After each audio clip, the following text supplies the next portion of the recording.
To start, connect your smartphone signaler to the back of your HomeAware main.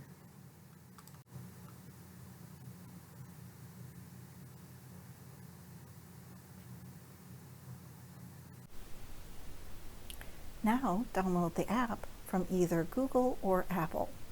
Ensure that you allow access for your call logs, contact list, and location. And make sure that your Bluetooth is on. Let's get you connected.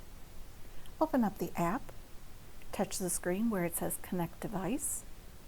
Press OK when the secondary box opens. You're going to press Setup on your HomeAware main. Once you see the word Link, you're going to press Enter. It'll start to flash, and your device will automatically connect.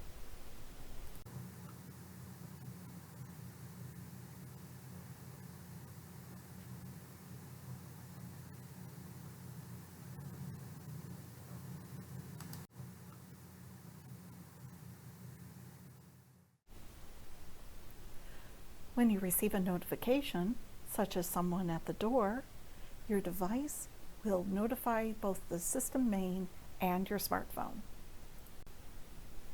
Thank you. Enjoy your HomeAware Smartphone Signaler.